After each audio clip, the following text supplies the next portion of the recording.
for Ukraine. New world order. New world order. We're doing it. We're doing it. And, it's been weird having a couple extra days for things to happen before we do a show. Did not result in much more interesting things happening for us to report on. But, of course, I'm sure everybody's heard of the recent military movements going on in Ukraine. We're not going to spend too much time on it, but we will take the chance to see what this means for the world. This is coming from the Wall Street Journal, and the headline is Ukraine, Russia gear up for war's biggest battles. The biggest battles, Gonz. I thought we already had. Thought they've been. You thought they were big so far. Yeah. Sanctions, hypersonic missiles, sanctions. Oh, those nasty sanctions. No, now they're really stepping it up. Okay. A lot of this I'm just gonna skip, honestly. Thank you. This is an enormous article. It's almost like the Wall Street Journal knew there wasn't much to write about, so they just wrote as much as they could about stuff we already know. But I want to skip down about halfway down. Let me give you an intro, and then we're going to skip about halfway down to a quote that I thought was a little concerning. So it starts out like this. Ukraine and Russia poured reinforcements into eastern Ukraine this weekend, preparing for what is likely to become the war's biggest battles as refugees continued to flee the looming Russian assault. Russia's main objective now, Gonz, is to seize the parts of the eastern Donbass region not yet controlled by Moscow. Unlike the first phase of the 6-week-old conflict, that shift is forcing Ukraine into fighting conventional battles involving tanks, artillery, and aircraft on flat, often barren terrain that allows Russia to leverage its superiority in military equipment.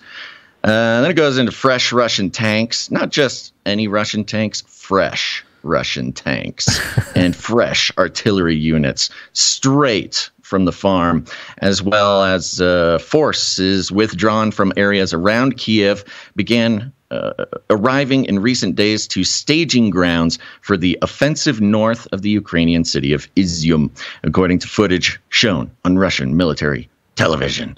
So they're taking all this information just from Russia television. We're not allowed to watch RT on YouTube, but Wall Street Journal gets their news from Putin. Oh, it's got to be filtered. Yeah, of course. So I'm going to skip down to some very interesting details, which I had highlighted. Oh, there we go.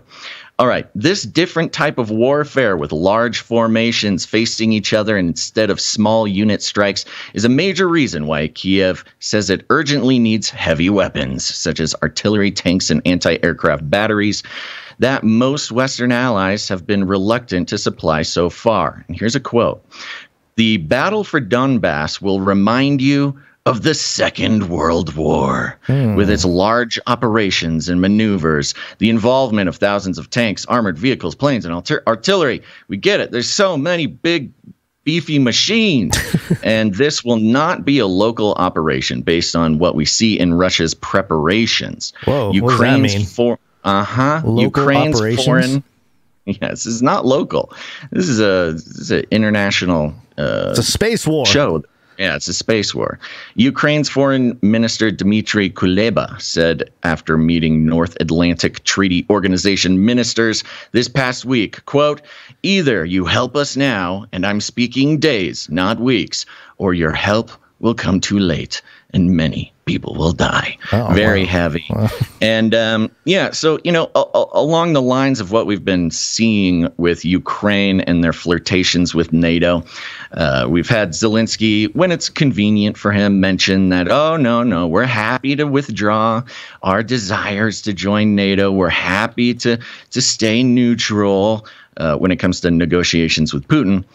However, he's like, they're meeting with NATO members all the time and asking for stuff from NATO forever. And here's the most exciting part. While Ukraine initially sought Soviet-designed heavy weapon systems that its troops are trained to use, the limited supply of this equipment and ammunition, combined with the prospect of a lengthy conflict, mean that Kiev is now requesting purchases of NATO standard heavy weapons, Ukraine's defense minister Oleksiy Reznikov said. So they're like, yeah, we won't join NATO, but we're going to hang out with NATO. We're going to use NATO weapons. We're going to be funded by NATO. We're basically just going to be NATO, but we're not going to tell Putin that. Okay, it's everybody almost, take it easy. It's almost as if NATO but used Ukraine as an excuse to start flexing their military might. You know, they're like, well, there's a conflict here, so I guess. I mean, they've never had the chance to do that's what I'm before. saying. So this is a good opportunity to start flexing a little bit. Maybe not go full out yet, but also this all rings familiar. You know, this kind of feels like the World War II talk and all that. Just the way the United States has become the supplier of Israel. I feel like this is kind of the direction with it's like Zelensky being a Jewish, being presented as this Jewish guy, this hero in the West. There can't be Nazis in there. He's a Jew. He's a Jew. Yeah, of course. Now I have Zelensky has always been an expert at using the right trigger words. He's talking all of them.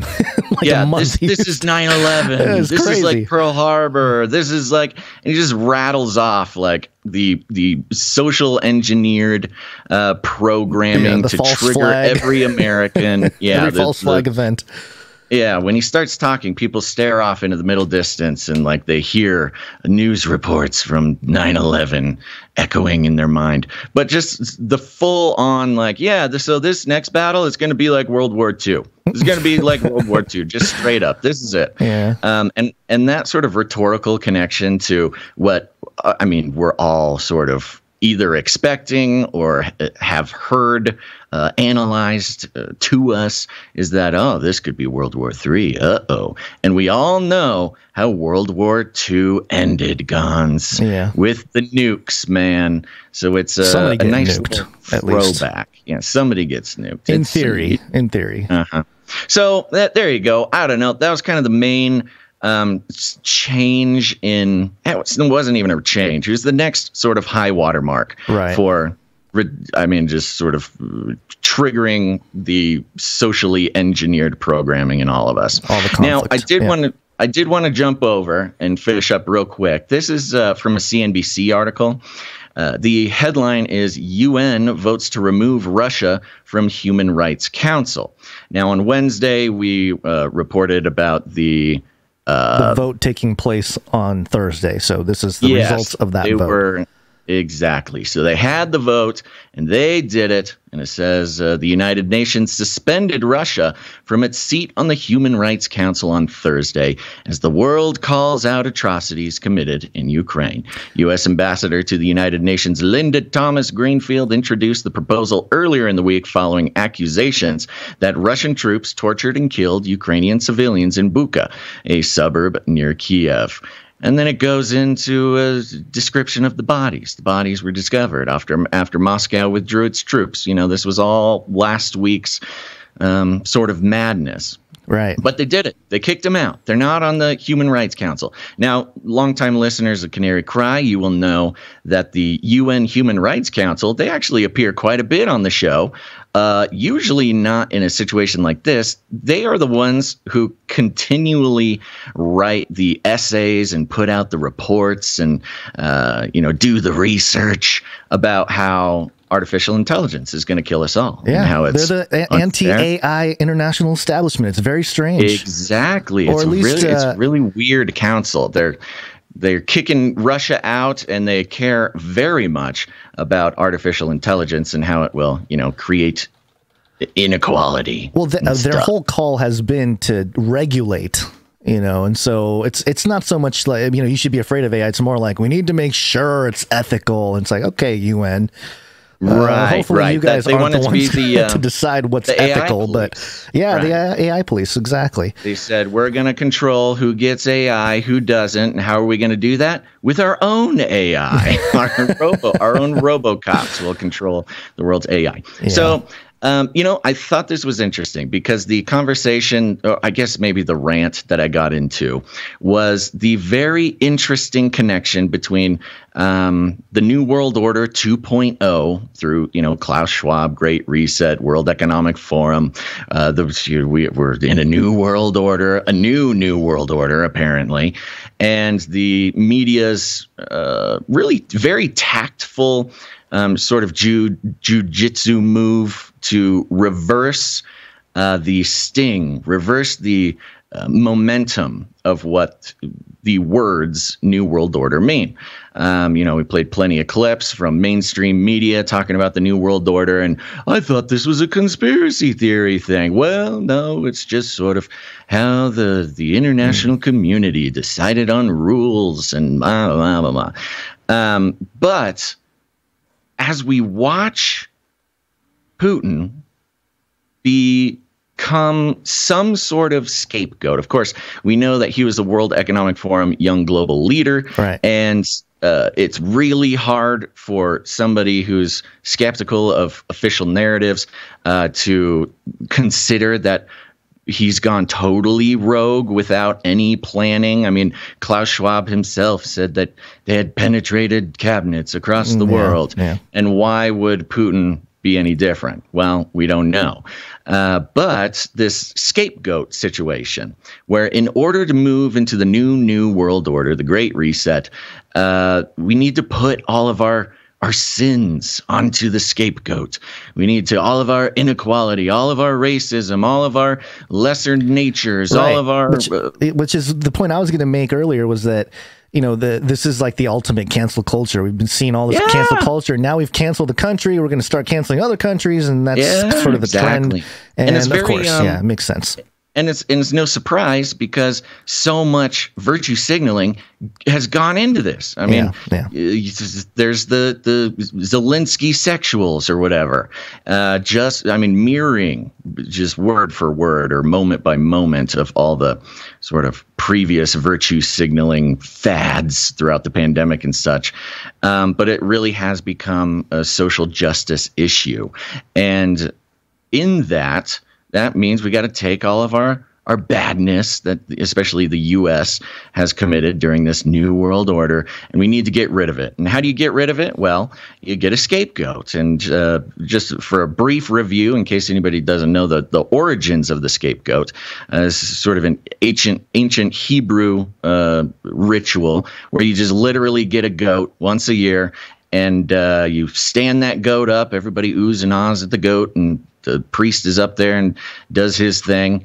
And then, the sins of the entire community is put onto that goat. And you would think at this point you kill the goat. They don't kill the goat. You just send the goat away out into the wilderness, and it carries all of your corporate sins with it.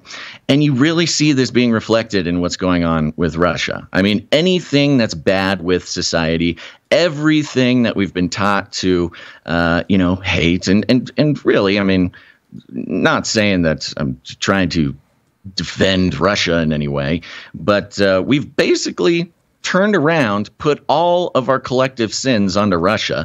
Everything that the U.S. has been doing for 70 years, everything that we've done militarily and economically around the world to serve ourselves in this new world order, we're just putting it onto Russia, and we send it on out the door. And I think this voting to get Russia off of the UN Human Rights Council is a really good example of a literal scapegoat ritual being done on sort of a global scale. And we know how the elites love their occult rituals and or whatever, even if they don't sort of profess its literal like spiritual power heaviness, or whatever. Right?